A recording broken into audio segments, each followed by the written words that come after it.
Welcome, everyone, to our AirMiners Ocean CDR Entrepreneurship event. So my name is Jason Grillo. I am the event director for AirMiners. Glad to see so many people here. We had over 235 registrants at last count for this event. So wonderful to see so much interest in ocean entrepreneurship for carbon removal. So today's event is a follow-on event from our previous discussion in the fall, where we talked about pathways and methods for ocean CDR. Today, we're going to talk to leaders who are working with their respective organizations to achieve carbon dioxide removal in the oceans. So with that in mind, we're going to go through our usual format where we have a panel discussion for 30-35 minutes, followed by about 15 minutes of Q&A. Feel free to enter your questions into the chat on the side, and we'll look at those as we go. And then at the conclusion of everything, we will have our networking session for about maybe 15 to 30 minutes afterwards. If you have to drop at the top of the hour, that's okay. But we want to have people not just get to know of each other, not just to get to know each other, but to start to collaborate with each other. And having a networking session at the tail end to do that is a great way to achieve that. One other note, thank you again to those who purchased a carbon negative ticket for today. Because of your voluntary contributions, we are able to make today's event carbon negative. So we reduced more carbon, our carbon footprint. We've removed more carbon from the atmosphere than we've generated as a result of our meeting today for this. So with that, I'm going to give the floor to Kelly Earhart, our illustrious moderator for the day, who's going to have an introduction for us. Kelly. Thank you, Jason. It's such a pleasure to be here and to be in a group of ocean entrepreneurs. I think that carbon removal as a space in general is one that has luckily gotten a lot of attention in the last couple of months and year even, and how exciting that we're here today to talk about ocean carbon removal. One topic that I think is slowly coming to the forefront of a lot of people's minds as we begin to open our eyes to the fact that, hello, we live on a planet 73% water, and how can we best harness natural processes and our best technology sets to get the work done that needs to be done to bring this biosphere back into balance. And so I'm Kelly Earhart. As Jason mentioned, I'm going to be moderating today. I'm the co-founder and director of development at Project Vesta, where we're working on accelerating carbon removal through coastal enhanced weathering and advancing the science of that field by utilizing olivine rock on coastlines. And it's such a pleasure to introduce our panelists today. I'll start by introducing Allison from Fearless Fund. So Allison Myers is actually calling us today from the Atlantic Ocean. She's in the Atlantic Ocean for 40 days on a DOE-sponsored project and is calling in by satellite phone, which is pretty cool. She is a serial entrepreneur.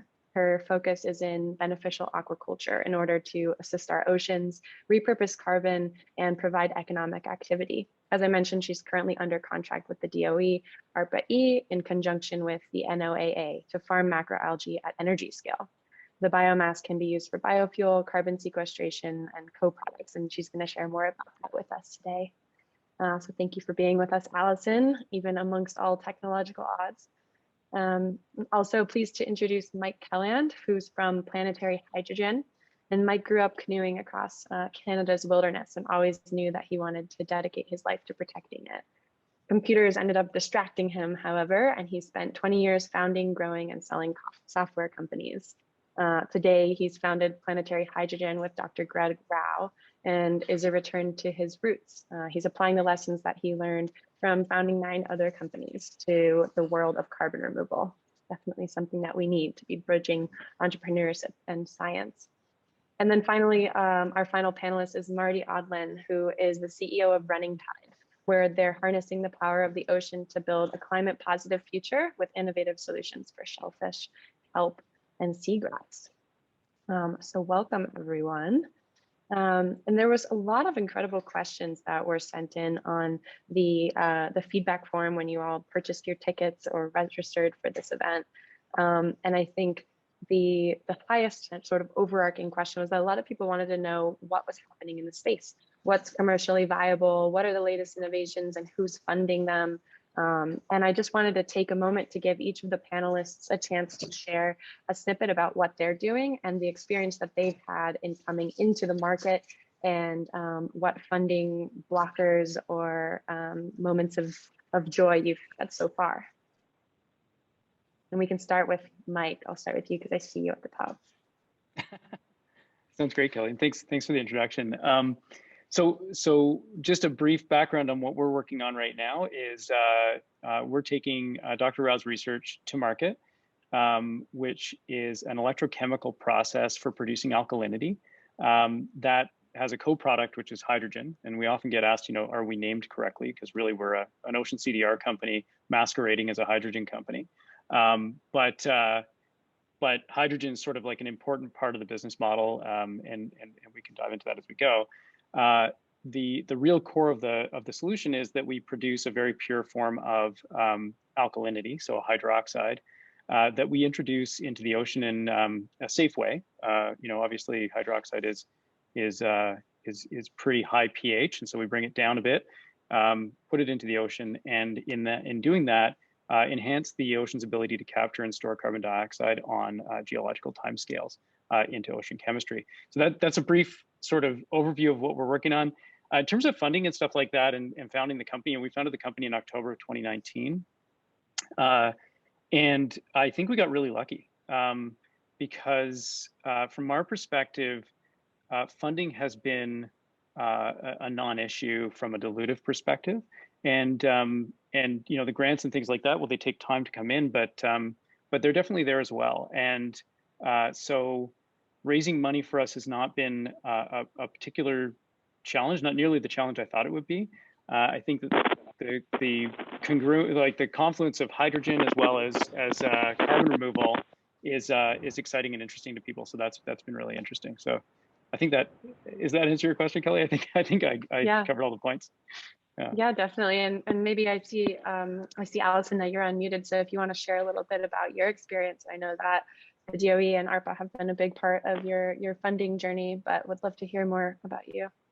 How to use macroalgae to pick up nutrient pollution in dead zones. And DOE, ARPA-E proposed that those that were interested in farming macroalgae, could we do it at huge scale? And the seaweed industry is a cottage scale industry, despite the fact that it's around $7 billion a year. So to me, this was a great question. And ARPA-E did a phenomenal job as a government funder, but also with their engineering mindset. So they did super smart things like they outlined the state of the art, the cost drivers, which are lab, hatchery, farm equipment, harvest and transport. So we could look at, what the model was then and try to figure out how to design a new process. They tied our hands in all sorts of ways, really demanding. Our production cost goal is $80 per dry metric ton for biomass with a 5-to-1 energy budget and no new fertilizers. And to me, and the farm is going to be 100,000 hectares in size in offshore waters. So that's a lot of very demanding metrics, but in terms of making the projects better and better, I thought it was a phenomenal way to go about it. So we commenced our work. We are farming a floating alga because we thought that this could help eliminate the lab, hatchery, and the farm equipment. So that would leave us with 2 of the 4 cost drivers, which are harvest and transport. We've just entered a phase 2, and as Kelly said, we're in the middle of the Atlantic Ocean and working on the project. We're very excited, and we're very excited to be with y'all today. Thank you. Amazing. So it sounds like, Allison, you've worked a lot more in the government funding side of things and have really figured out how to mold your solution to be able to cooperate with that. And then Mike, you've had a lot more of private funding. And Marty, I'd love to hand it over to you and hear more about Running Tide and your journey there. So probably conceptualization of Running Tide started about 15 years ago. I grew up in a commercial fishing family. I have 13 family members that are offshore fishing captains. Ran our business for about 7 years. So moved, tens of millions of pounds of seafood around, and use those contacts to build up the Running Tide team when we started Running Tide in 2017. So we have about 300 years of commercial fishing experience on the team, plus quite a bit of engineering talent and marine biologists. So we're about we have like 34 people on the team right now. And what we're doing is growing macroalgae and shellfish at scales that allow for significant carbon sequestration. For funding, we started out of pocket and then moved on to venture capital. That has, that's not without its challenges, but we've been successful, making it happen. It's not easy, not an easy route to go, but we've found that it suits our risk profile, like risk and reward profile for this kind of, for this industry, I think. We're very much in commercialization and scale up at this point. We're kind of in pilot project, but kind of moving beyond that. I think that our carbon efforts will be within 18 months it'll be significantly cash flow positive. So then it's just a matter of how rapidly we can scale. It's going to be the hard thing for everyone. So yeah. That's great. And so building on just the brief context of what you all are working on, I'd love to move into maybe a little higher level question, which is just to get your takes on why you think that ocean CDR isn't a larger topic, and the industry in general. What does it need in order to be bolstered forward a bit more? What do you wish was happening in the carbon removal space for ocean solutions, whether it's in the funding landscape or better ease of coordination of scientists and entrepreneurs? Like, what is it that is keeping ocean CDR from being a like front runner on the topics of people's minds? I think that obviously you need more money. The scale. So just generally how I think about all this stuff is, right, there's a lot of ways to do things at small scale. And like you can do like carbons and everything's kind of is in the carbon flow. So like there's a lot of ways to like pull in a little bit of carbon here or there. And I think that we need to try all of those, whether they're in the ocean or on land or whatever. I think that the ramp is gonna be vicious for almost in the end, there's 1,000 ways everyone can imagine absorbing carbon, but the production ramp is just going to be absolutely brutal for everybody. And there's going to be a few solutions that can make it up that ramp. And I think that, there needs to be, to move, as you move like each order of magnitude up in scale, you encounter a completely different set of problems. It seems like, for us anyway. We've been doing this for a few years now. So it's like every step we take, it's like a whole new batch of problems opens up. And, when you encounter those, you need to make sure that you have you have the money to be able to, get over that hurdle. So there's like the scale up, and then you have to solve those problems you find during that scale up. Obviously that just comes down to money, like in a lot of ways. I mean, there's discipline and there's like making sure your team's right and all of that. But in the end, like, it's really hard to make it work when you have no money. because I started that way. I had no money. And you can make it pretty far, but you can't scale up. So you can't see those order of magnitude challenges until you make that leap. So I think that's where like government money, you know, I don't think that's like, you don't want to be spending too much venture capital on that type of challenge, but using non-dilutive sources to like help you discover where the problems are, I think are pretty helpful. So if there's more of that, that would be great for everyone, I think. I'm pretty excited to see like the carbon removal challenge from Elon Musk, and hopefully there'll be a lot more of those.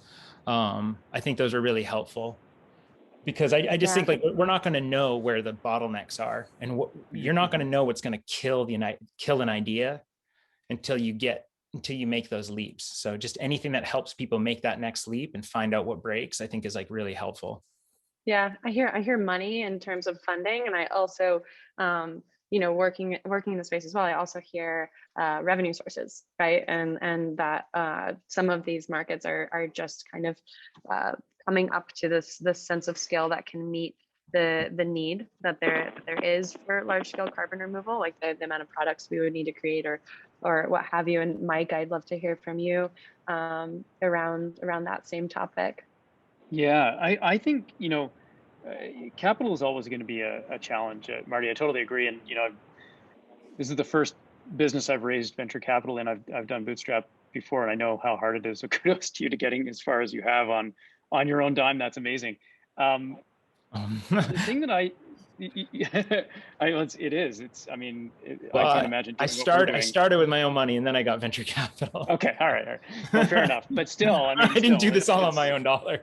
No. It's admirable. Still, I say, you know, from my perspective, I think that the challenge, or Kelly, you asked like why aren't there more people doing this? And I think that's a really interesting question.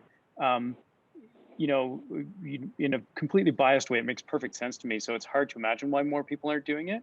But I think it's actually, there's a lot of fear. You know, people fear interventions in places like the ocean. It's an open system, and it's an international system. And I think especially, you know, maybe the ocean chemistry ventures like yours and mine, Kelly, versus the biological ones are somewhat scarier from that perspective, because it's sort of like, you know, human knows best kind of intervention in a system that people feel like it can't be constrained. And so it's I think it's a really interesting thing. And we have a really weird perspective, if I can keep going on that theme for 1 second, which is that we're totally fine with industries doing negative things to the ocean. But I think we're really scared of doing interventionist sort of positive things for the ocean. And if we could apply the same, you know, sort of thought process to like, hey, we're gonna, you know, create a wastewater plant here because it's a city and we just have to, and we have to dump sewage into the ocean because that's what we got to do in order to live here, you know, and we'll bend the rules around to make that work. If we could do the same thing when it comes to, you know, positive impacts on the ocean, or using the impacts or using the ocean for positive ways, we could probably accelerate a lot of solutions. So it's kind of an interesting thing. There's probably a lot of things wrong with what I just said, and I'll probably get beat up for it. But anyway, it's sort of, I think that's one of the things, is that the ocean is like, we don't live in the ocean. We don't, you know, understand it as well as we understand the land. You know, we're not actively working there. We don't have as many like stakeholders that kind of own the ocean, if you will. The effects of ocean damage are long term. You know, I was reading the other day, we're here in Nova Scotia, so I was reading a report that was saying that, you know, under an 8.5 scenario, you know, 54% of lobster catch in Nova Scotia goes away by 2100, right? And so, you know, 2100 is a long way away, and you know, that kind of damage and impact is big, but it's you know, multi-generational, right? So, whereas on land, maybe we see things more closely because we live here, and so I think that's a lot of why there's less stuff happening. I think the other side of the coin in terms of support and things like that is that as people start to, you know, I've seen, even in my short time in this field, right, since sort of a year and a half so far in it, a huge uptick in interest in this with things like Ocean Visions and what ClimateWorks is doing and CEA and those folks, and there's in Grantham, there's Thistledown as well, just to throw in the plug for the Canadians. But like there's so much great stuff that's really starting to emerge over the last sort of even 6 months, and I hope that's going to continue to grow. Those communities, I think, have really good structures. I just think that they're small, and I think we could do a lot to make them a lot bigger. Yeah. Wow. I'll jump in and just say, like, I think the reason why a lot of people haven't operated in the ocean, because the ocean's a really hard place to operate. Yeah, exactly. It's really hard. Like, I mean, we're leveraging a lot of understanding built up over a very, very long time on how to operate in the ocean. And every day we get punched in the face. It's the hardest place to work. And I think that like people need to understand that. Yeah. It's a very inhospitable environment. Every one of your sensors is going to get eaten. It's living in an acid bath. It's the highest energy environment you can find. Like, it's just a hard place to operate. So while the ocean is fantastic because it's huge and 70% of the Earth's solar energy falls on it, and all the tidal energy is in the ocean, and you have this great soup of nutrients, it's amazing. But there's another edge to that, and it's a really harsh operating environment, and it's not friendly to the mistakes that people are prone to make in startups, right? Like, when you're in a startup, you're operating in a very resource constrained environment, and you have to cut corners. That's the goal. You need to cut corners and get leverage off the money you're spending. The ocean's a great place to get punched in the face when you do that. So I think that like a lot of the reasons why ocean isn't like the first place people go to is because it is inhospitable, and it takes a lot of skill. And it takes a lot of skill and a lot of infrastructure to be able to operate on it effectively. And that's just part of it, right? Like, yeah. So. Such good insights there. And Mike, there was a couple of things that you mentioned that I'd love to double click on in a little bit, especially related to the ocean as a commons and governance. But wanted to hear from Allison to hear a bit about why you think we aren't focused as much in the ocean, and what difficulties you've run into so far. Well, I'm laughing as I hear Marty, because the ocean not only is hard, but it's unpredictable. So even when you think you've got a great plan, the ocean just does what it does, and you've got to respond. And I think one of the best kind of expertise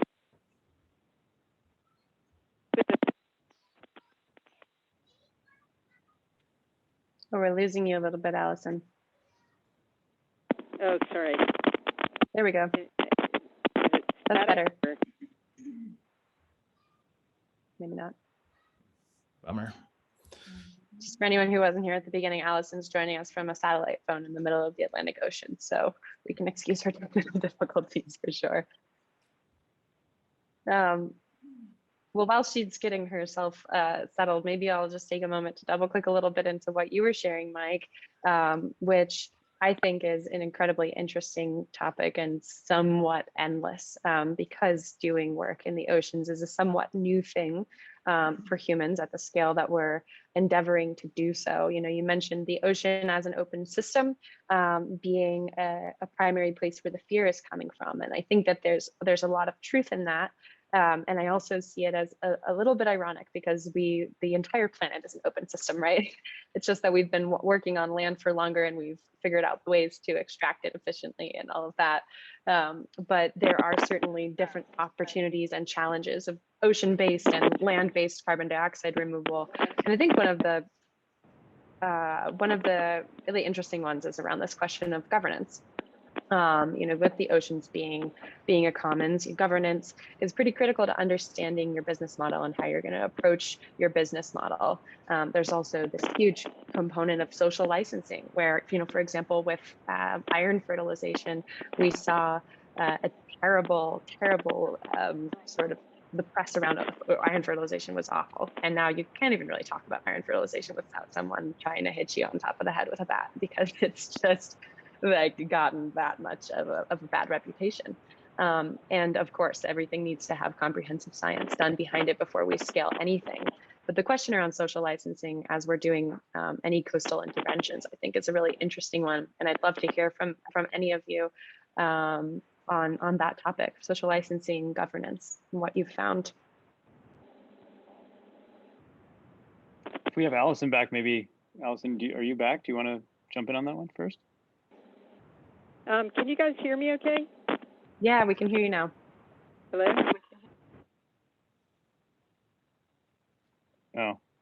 Oh dear. I mean, I can definitely talk about social license and about regulatory issues when it comes to what we're doing. I think that the biological versus the chemical are going to be very, very different. In our context, social license is so critical, right? That's the starting point. I think you say you're going to put something in the ocean, and everybody's going to start getting a little concerned about that. And so we've been doing a lot of work locally here to ensure that we're engaging with local community, whether that's NGOs, governments, indigenous communities and governments, and everything like that, to make sure that we're truly respecting the fact that a lot of people rely on the ocean for their living, for their lifestyle, and everything like that. And it's really, really important. In terms of the actual regulatory environment, in the context of our work, the London Protocol, as you mentioned, Kelly, has banned a lot of things for international waters, and that becomes really challenging. But in a local context, Canada is actually well positioned for this because our environmental assessment process is fairly streamlined, and our plants look pretty similar to a wastewater plant when it comes to permitting. So we have a little bit of precedent that we can work against in terms of that. And so far, our analysis says that we can go pretty far on that for coastal edition, rather than it's when you get into the open ocean that we're going to have to get into some regulatory reform and stuff like that to make it all work. I see the ocean as a great area for us to come together as various countries to use international waters. I think there has to be an understanding that the status quo really does not work for oceans. They're absorbing, CO2 at great rates, and in fact, that's slowing down. So we're going to need to try solutions. And granted, they need to scale with acceptance, with general acceptance, but I feel like we need to get more solutions out there, and trying to prove their concepts in small version, gain some engagement with the international community, and get some approval, because soon it's already a pre-crisis, and it's just going to get worse. And I think it's an opportunity for countries to work together. Right now, we're working in a system that is bound by, on one side, West Africa, and on the other side, Brazil and the Caribbean. And it's so apparent that we are really one system. So we haven't gone through the regulatory hurdles yet. But I think that this is a great way for countries to unite and work together on this issue. Thanks.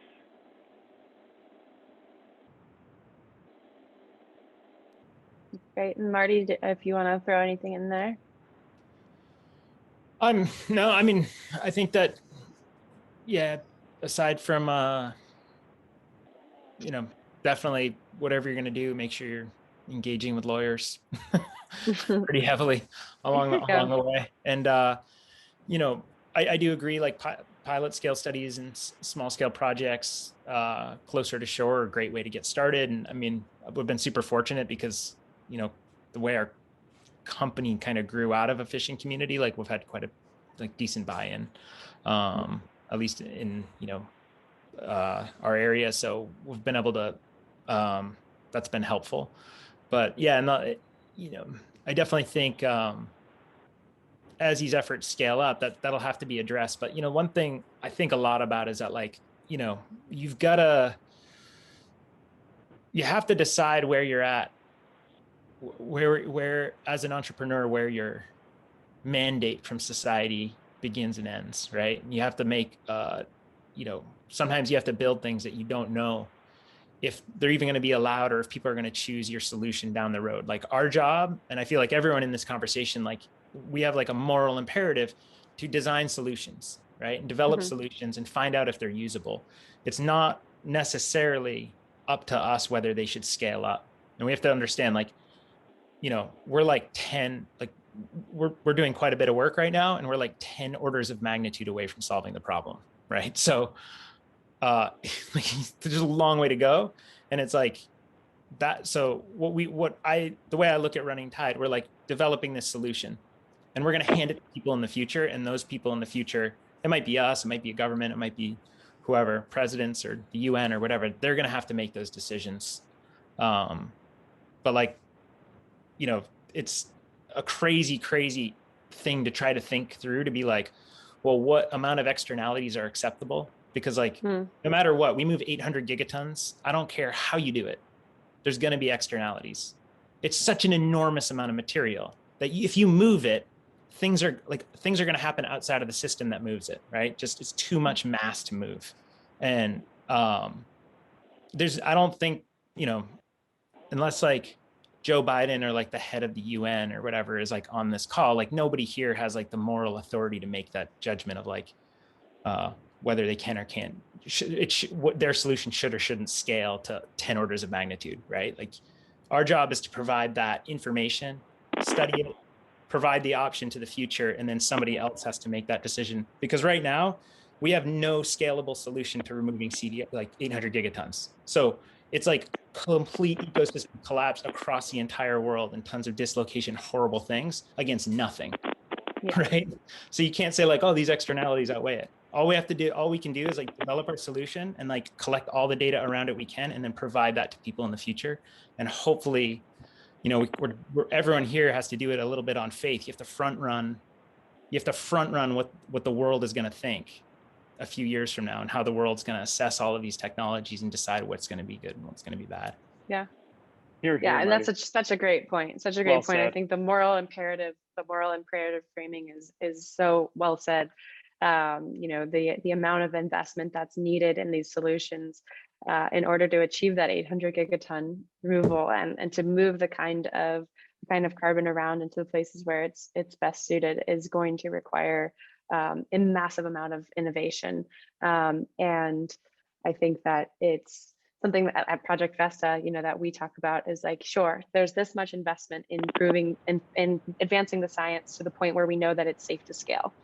We might find out that it's safe to scale. We think that it will be safe to scale. That'll be fantastic. If it turns out that it isn't safe to scale or that the market doesn't want it, that's okay too. We figured out that that's not the way. And we're at a point now in human history where we need to be going after all of the solutions at hand, doing the science, the rigorous science that's necessary to understand the full suite of ecosystem effects. And then when we have confidence, move forward and see how that change can be made real. I think that's a really good point. And just tapping into the social licensing bit of it, there is a good resource for anyone who is developing a coastal blue carbon project online. That's through the Blue Forests Project. It's called the Blue Carbon Code of Conduct. If anyone wants to look at it, it's more on the social side of things. So as you're developing how you interact with coastal communities, it's a great resource.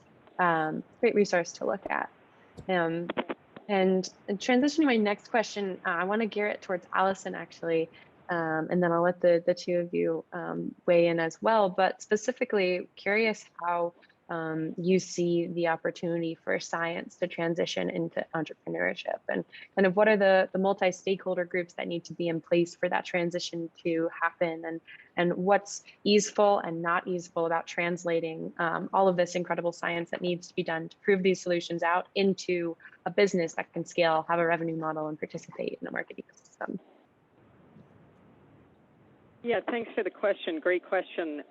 We have about 15 people on our team, and the majority of them are scientists with deep expertise in the areas that we need for our process. So they are, satellite imagery and remote sensing, modeling for trajectory and biogeochemistry. We have a marine engineering firm.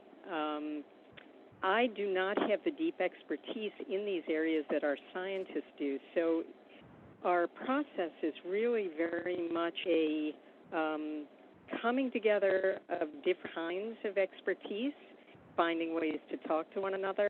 It's sometimes a little bit of a negotiation, but I, as the entrepreneur and PI, say, how can this be actionable? Can you give me information that is 100% sure or close so that I can, steer a ship in the future to a harvest site so that we can harvest without harming cohabitating organisms? It's a really interesting process. I think these kinds of, just in the last year or so, people have talked more and more about, cross-disciplinary teams. I think it's vital. I think that, even the scientists are very excited about having their expertise used in a new way and being applied rather than basic. I applaud my team for all the hard work they do, negotiating, with each other and getting the job done. You asked a second part of that question, and you may have to reframe it for me. Sure. I think the second part of that question were, understanding that both of those ecosystems are complex ones, the market ecosystem and then the scientific ecosystem, and so just about what multi-stakeholder groups are necessary to convene for, and what are the pain points or the leverage points in either of those systems. I know that you mentioned you have a lot of expertise in both fields on your team, but if there's anything you want to add to that. Yeah.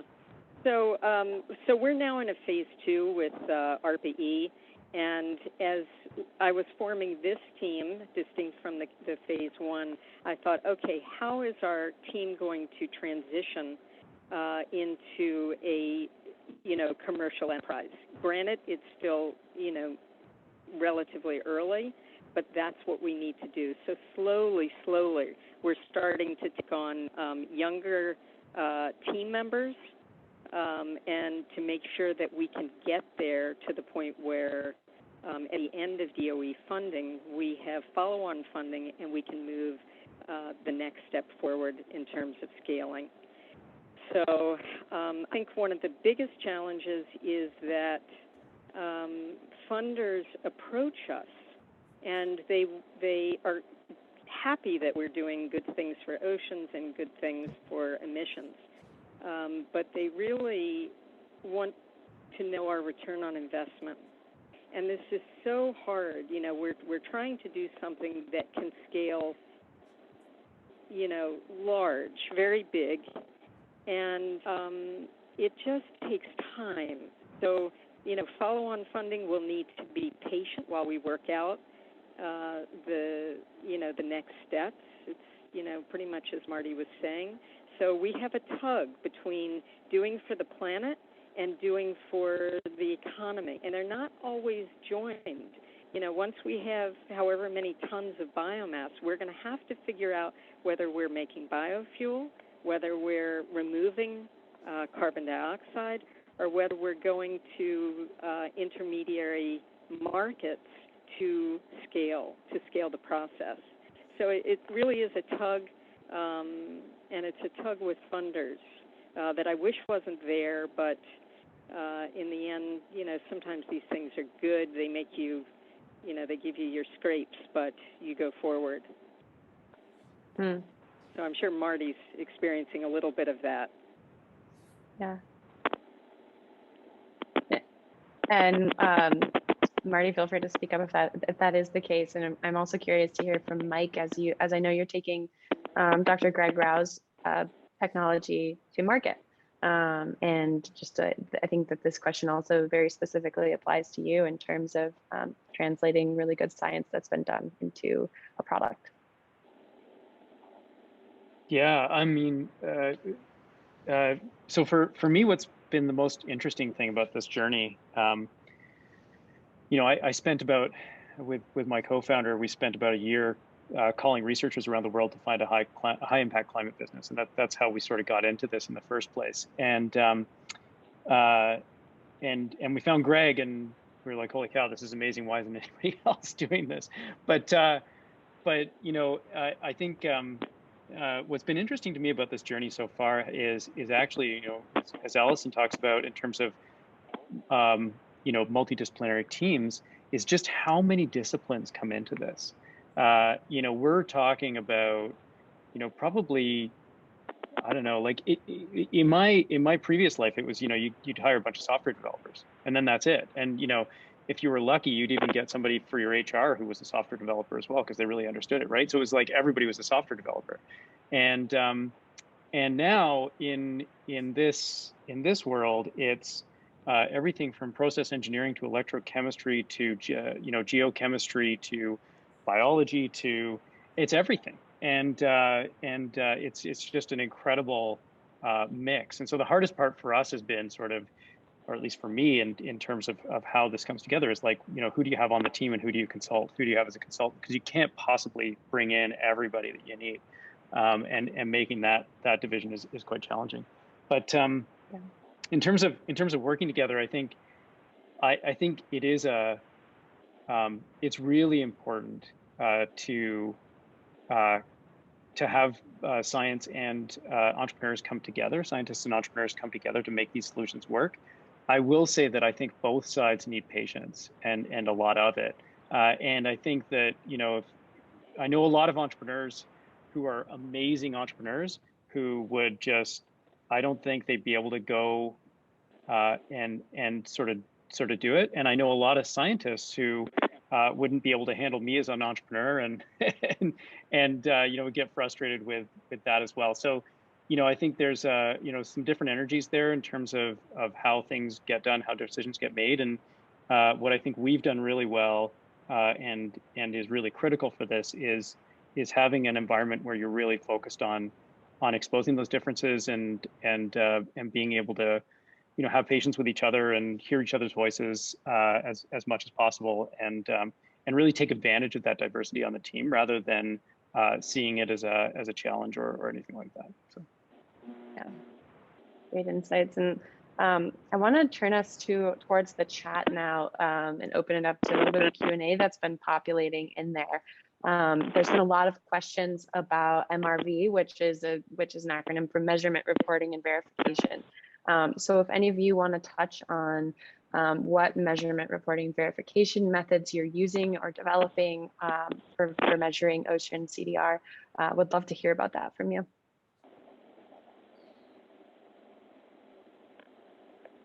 I think we missed Marty on the last one. Do you want to go first, Marty?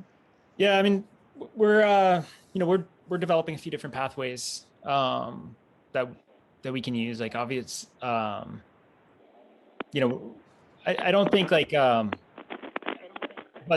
yeah, I mean, it's to like kind of push back, like to circle back to the last question. I mean, when you get into the measurement of CO2, that's, and you just have to make sure that you're collecting a lot of data because it can be a little bit noisy. You're in the ocean, a lot of variance in the environment and a lot of variance in outcomes. Like, we heard discussed about just like a lot of it's a volatile place, right? So your outcomes are going to be different pretty much constantly.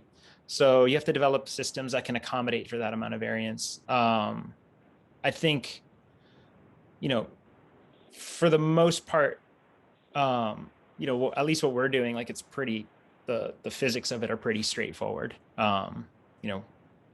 Sinking carbon to the deep ocean. It's like, there's like a lot of literature out there, and it's not some extreme case of it's not really diffuse because like the way our structures like are fairly they're like modules and we can measure them. So, I think ours is fairly straightforward, but we are still looking at every possible way that we can do it, and working with scientists and working with like a wide diversity of engineers and scientists to actually like approach the problem in a bunch of different ways. And I think that's probably the right approach, especially if you get into, as some of the impacts are maybe more and more diffuse, it's harder and harder to measure. And it's just, you need like a lot of sensor systems in the water. Like some of the capabilities that are apparent with some satellites are now pretty incredible. And then there's like direct measurements by humans, like out on the water, which is the hardest and most expensive way to do it. But that's like I said, that's something that's under development. It's going to be critical across all ocean CDR techniques. I think there's a lot of room there for innovation and development. And I think that's a place where I think probably, I think there's a lot of room for innovation there. And, we probably spend a very significant amount of our time thinking about that and working on that problem. And it's not apparent to me which is the best way quite yet. Sorry for like I'm not trying to be evasive. It's just, I don't know. Like we're trying a bunch of stuff and they tend to correlate, but we'll see what way satisfies the market. I think that's ultimately where we're going to be. Yeah. I mean, I agree with you, Marty. I think that the sensors, and especially autonomous sensors, whether it's satellite or drone based, are going to be really important for establishing those norms. I think we can, in ocean CDR, I think one of the things we can do is very much borrow from the terrestrial world, especially nature-based solutions, where it's relatively difficult to say, okay, this tree sequestered exactly this much carbon, or that one did, and it's done more sort of on a, okay, in this kind of climactic zone, this species of forest by acre tends to sequester this much carbon per year. And I think we need to build, and those are established models. I think we need to build very similar models for ocean CDR, where you sort of say, okay, we've gone out and done direct measurement of, in our case, it's dissolved inorganic carbon, and the difference in the stream. Like we're looking at dye tracer studies and things like that for looking at the plume of output and looking at the change in direct change in dissolved carbon, essentially, and then use that to build a statistical model that says, if I do this amount of that, then on average we're going to get this much carbon, and that has to be a model that we can accept. Direct measurement is just going to be at scale, and the scales you're talking about, Marty, and the scales we're aiming for is just not going to be feasible in the long run, right? Yeah, no, I agree with that. I think that modeling is going to have to be accepted. It's just there's no other way. It's a matter of how it's got to be. And it's just a matter of backstopping those models with enough data, right? And enough data from enough different sources that it actually becomes accepted. And I think that's going to be a big hurdle over the next like 2-3 years. I think like getting enough data, measuring the right things in the right way consistently enough, and like developing your models such that they like incorporate all of that, I think is, for anyone, any system is going to be like a bear, Yeah. Did you have anything you wanted to add to that, Allison? A very basic.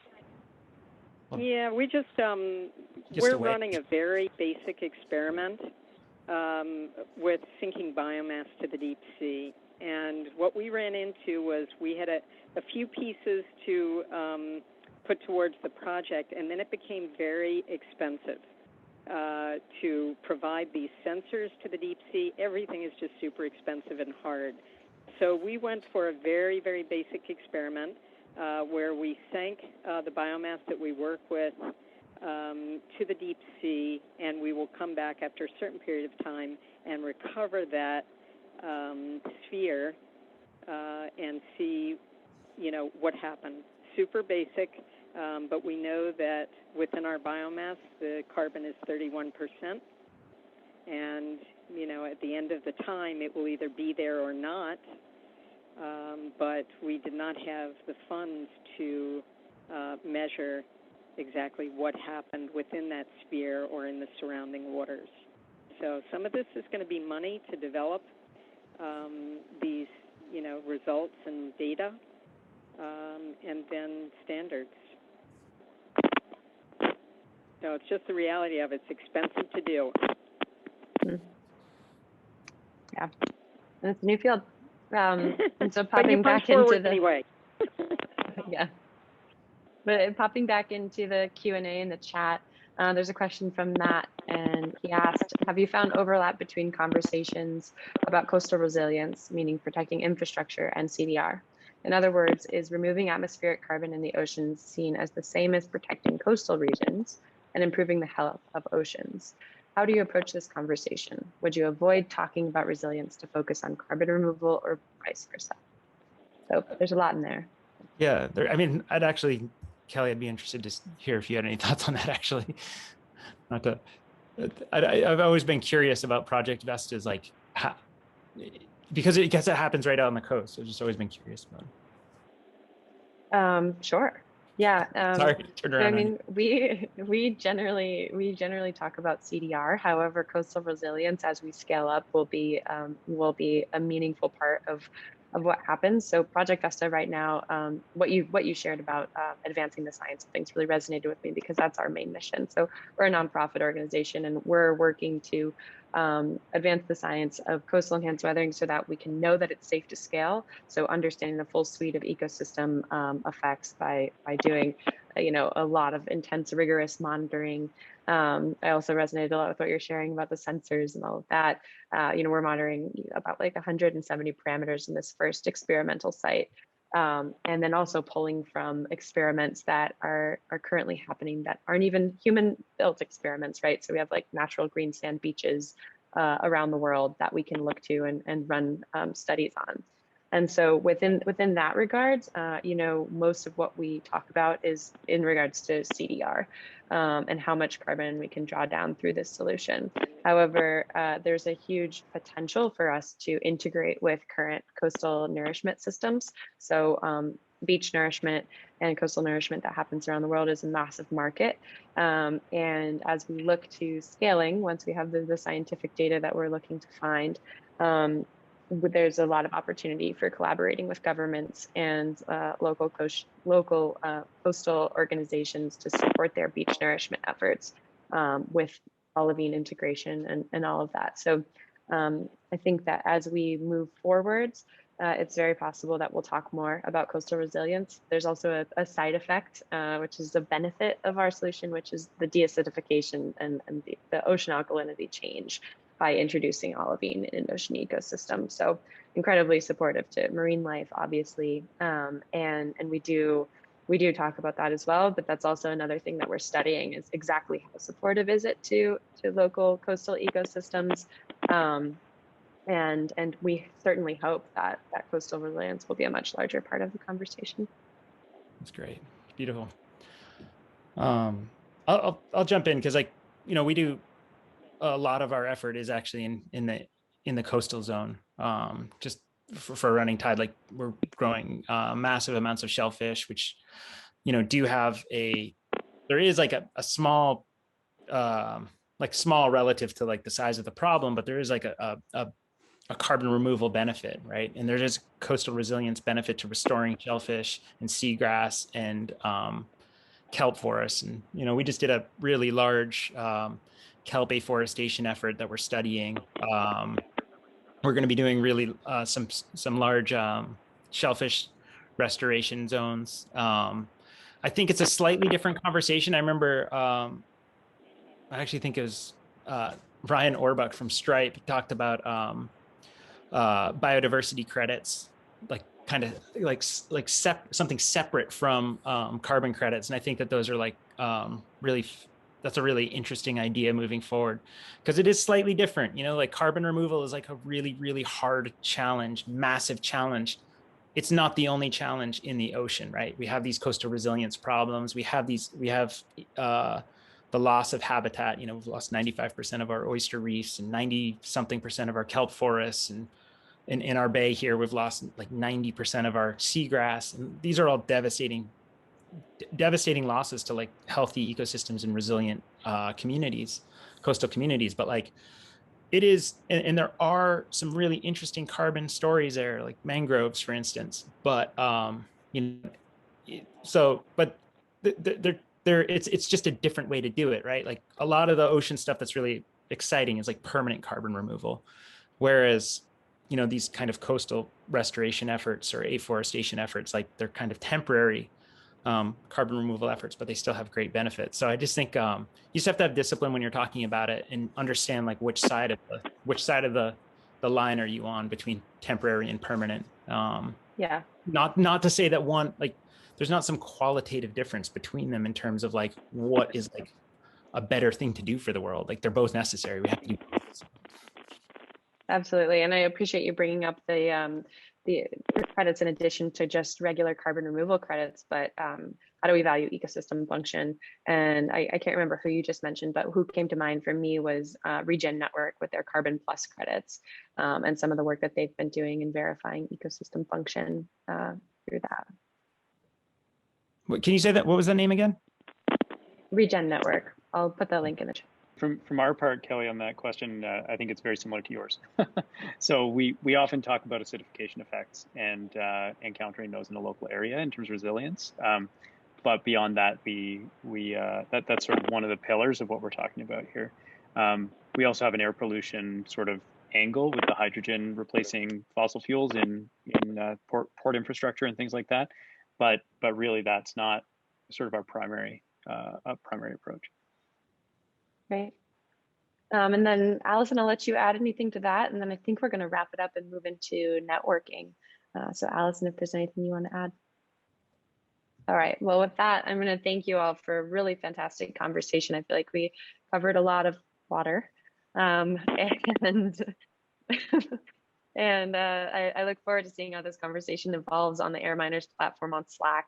And hopefully we can all be committed to contributing to this community in that way and sharing our findings and our progress as it happens. I think that there is so much forward momentum in this space, and it behooves all of us to know more about what's happening so that we can work together to support it.